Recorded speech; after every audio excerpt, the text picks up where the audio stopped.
एक गांव में एक गरीब औरत अपने बेटे और अपने एक गाय के साथ रहती थी। गरीबी के कारण उनके घर में खाने को कुछ नहीं होता है। तब वह अपने बेटे को गाय बेचने के लिए शहर भेज देती है। लड़के को शहर पहुंचते ही तुरंत एक खरीदार मिल जाता है, लेकिन वह गाय के बदले एक बीज देता है और लड़का उस बीज के बदले में उस आदमी को गाय बेच देता है। जब वह लड़का घर पर पहुंचता तब उसकी माँ उस पर बहुत गुस्सा होती है और कहती कि तूने एक मामूली से बीज के बदले में गाय बेच दी। तब लड़का अपनी माँ को समझता है कि यह कोई मामूली बीज नहीं है। तब लड़का उस बीज को मिट्टी में बोने लगता है। सुबह उठकर जब वह देखता है तब वहाँ पर एक बहुत बड़ा पेड़ उग जाता है। तभी वह लड़का अपनी माँ से कहता है कि मैंने कहा था ना, यह कोई मामूली बीज नहीं है। तब लड़का उस पेड़ के ऊपर चढ़ जाता है और चढ़ते चढ़ते वह बादलों के ऊपर चला जाता है। वहाँ पर उसे एक छेद दिखाई देता है। छेद को पार करके वह एक महल में पहुँच जाता है और तभी उसको वहाँ पर एक औरत दिखाई देती है।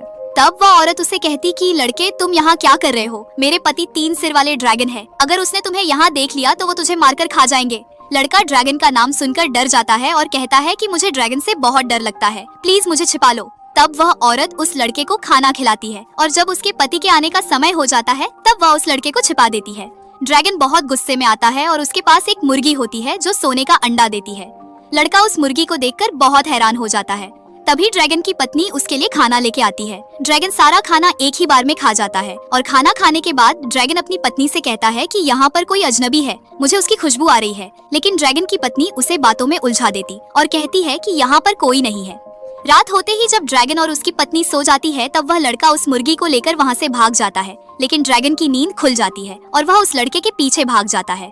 लड़का उस छेद से निकलकर उस पेड़ पर आ जाता और ड्रैगन भी उसी छेद में कूद पड़ता है। जब ड्रैगन उस पेड़ पर आता तब वह लड़का उस पेड़ को काट देता है और ड्रैगन नीचे आकर गिरता है और उसकी हड्डी का चुरा हो जाता है। लड़का उस जादुई मुर्गी को अपनी माँ के पास लेके जाता है और कहता कि अब हम गरीब नहीं रहेंगे क्योंकि हमारे पास अब सोने का अंडा देने वाली मुर्गी है। तब वह लड़का उस मुर्गी को अंडा देने के लिए कहता है। तब वह मुर्गी सोने का अंडा देती है और अब वह लड़का और उसकी माँ खुशी से अपना जीवन बिताते हैं।